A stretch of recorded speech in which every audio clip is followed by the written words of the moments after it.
Aujourd'hui, Jackie Chan est l'un des hommes les plus riches et les plus influents au monde. Mais il n'a pas toujours eu la vie rose, et les premières années de sa vie se sont pratiquement déroulées dans la misère la plus noire.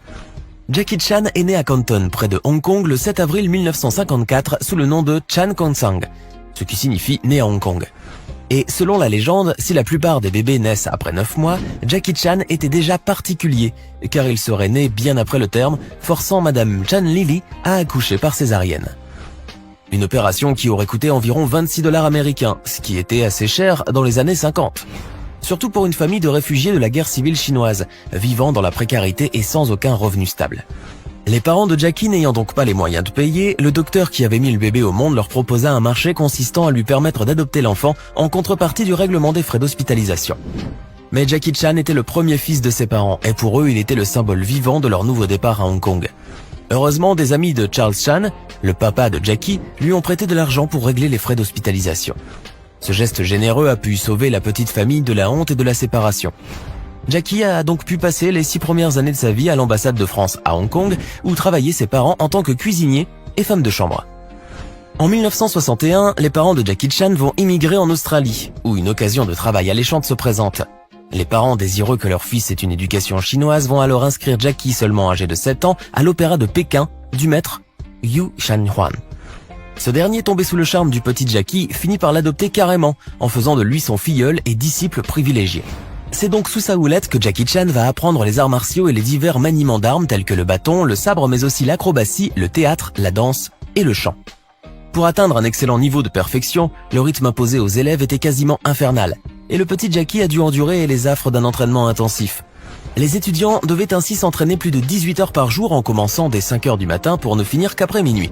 Une discipline quasi militaire et une exigence de fer leur étaient demandées. Et si jamais par malheur un élève échouait lors d'un exercice, il voyait sa punition doublée en difficulté. En vérité, l'entraînement était à ce point ardu et dangereux que le contrat signé entre les parents de Jackie et l'école stipulait que s'il mourait des mauvais traitements subis, ceci restait légal. Lorsque Jackie était encore nouveau dans l'école, son maître lui aurait demandé de sauter par-dessus une table pour faire ses preuves. Jackie lui répondit qu'il n'en était pas capable. Alors le maître sortit un fouet et Jackie, terrifié, ne sauta pas une table, mais 2. Toutefois, au sortir de cette école, Jackie Chan était devenu un véritable maître en arts martiaux, capable d'effectuer de fabuleuses acrobaties et des cascades hautement dangereuses. Il commence alors une carrière timide au cinéma, d'abord comme cascadeur, puis comme figurant. En 1972, il réalisa l'un de ses rêves en côtoyant ainsi son modèle Bruce Lee dans La Fureur de vaincre, même si ce n'était qu'un rôle mineur. Jackie Chan retrouvera plus tard son idole dans quelques-uns de ses autres succès tels que le film culte Opération Dragon, mais toujours dans des rôles de figuration. Pourtant, et grâce à son charisme et à ses capacités physiques hors normes, Jackie Chan prend très vite du galon et devient de plus en plus remarqué dans le monde du cinéma hongkongais, pour qui il représentait une véritable bouffée d'air frais. Jackie avait en effet commencé à tourner sous les ordres du réalisateur Nguyen Hung Ping, qui lui laissa une liberté totale dans son travail de cascadeur. Jackie Chan commence alors à développer un style particulier mêlant l'action à la comédie, un nouveau style qui deviendra sa marque de fabrique et qui établit le genre du kung-fu comique. Cette particularité que seuls très peu d'acteurs peuvent se targuer de posséder n'est pas la seule marque de fabrique de Jackie Chan, car l'emblématique artiste a surtout percé grâce au savant mélange d'humour et d'action dans ses films. Cette recette spéciale a donc pu façonner son éternel personnage de champion d'arts martiaux loufoque, ou tel un Gaston Lagaffe, maître de kung-fu, et bien évidemment le public a été immédiatement conquis. La première véritable percée de Jackie s'est produite donc en 1978 avec le film Le Chinois se déchaîne. Puis viendra le film Le Maître Chinois qui le propulse définitivement sur la vague du succès. Désormais, Jackie Chan s'était fait un nom à Hong Kong et voulait, à l'instar de Bruce Lee, son idole, séduire les États-Unis et dans une plus grande mesure le monde occidental. Aujourd'hui, Jackie Chan est connu dans tous les pays du monde. Sa notoriété est telle qu'il suffit d'évoquer son nom pour voir les gens sourire et commencer à imiter ses nombreuses grimaces hilarantes. Son succès aux États-Unis prit une forme triomphale avec le film policier Rush Hour sorti en 1998, qui aura 2 suites, Rush Hour 2 en 2001 et Rush Hour 3 en 2007. Des films comme Shanghai Kid, Le Smoking ou encore Le Tour du Monde en 80 jours, une adaptation cinématographique de l'œuvre de Jules Verne dans laquelle il incarne Passepartout. Ainsi, Jackie prouve que dans les années 2000, malgré le temps qui passe, le comédien déploie toujours une énergie débordante et communicative.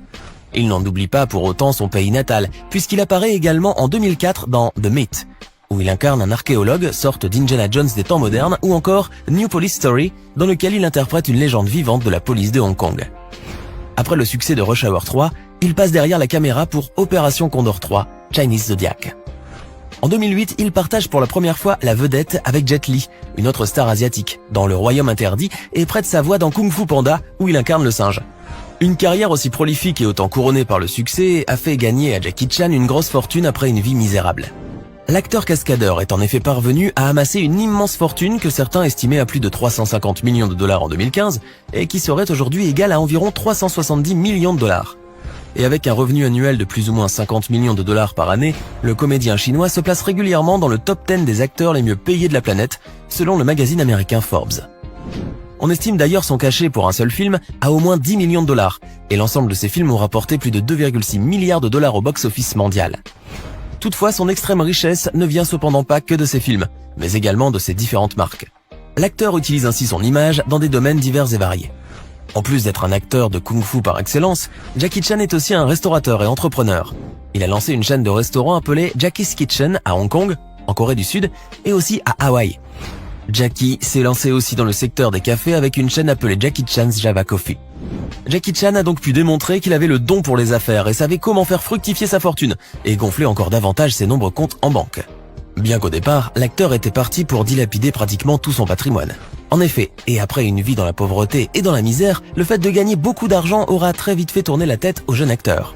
Le succès mondial de ses films et la frénésie collective des médias à son sujet avaient ainsi poussé Jackie vers des sentiers peu recommandables et très vite. Il sombra dans la spirale infernale de l'alcool, des prostituées et des jeux de hasard. Lorsqu'il a commencé à devenir célèbre à l'international, Jackie est devenu une personne que même sa famille ne reconnaissait plus. L'acteur menait une double vie et s'éloignait de plus en plus de son épouse, l'actrice taïwanaise Joan Lin, et son jeune fils de 2 ans, Casey, afin de retrouver ses amis de beuverie et les escort girls qu'il entretenait.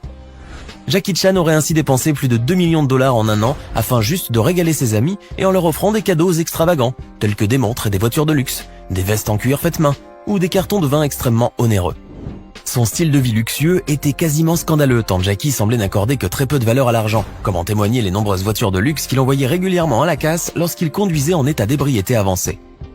Il pouvait ainsi cracher sa Porsche le matin et le soir même on l'apercevait totalement ivre et fonçant à toute allure au volant d'une Mercedes flambant neuve. Heureusement, l'âge amène la raison. Et Jackie Chan s'est depuis particulièrement assagi et est même devenu un fervent philanthrope et ambassadeur international de l'UNICEF, travaillant sans relâche à des causes caritatives. La fondation caritative Jackie Chan qu'il a créée offre une scolarité et une aide active aux jeunes de Hong Kong. Et pour subvenir aux besoins minimums des enfants et des personnes âgées dans les campagnes reculées de Chine, il fonde en 2005 la fondation Cœur du Dragon. Jackie Chan dépense donc aujourd'hui son argent dans les œuvres caritatives, essayant de donner leur chance à des gens défavorisés, ce qui est bien entendu une activité extrêmement louable. Car avec de grands pouvoirs arrivent de grandes responsabilités, et il semblerait que notre cher Jackie Chan l'ait bien compris depuis qu'il s'est engagé dans cette voie humaine. Alors que pensez-vous de l'incroyable parcours de Jackie Chan et son ascension de la misère la plus noire à l'extrême richesse et à la célébrité mondiale? Donnez-nous votre sentiment dans les commentaires. Et si la vidéo vous a plu, n'oubliez pas de mettre un pouce bleu, de vous abonner et de la partager avec vos amis. À demain, même heure, même chaîne pour une nouvelle vidéo.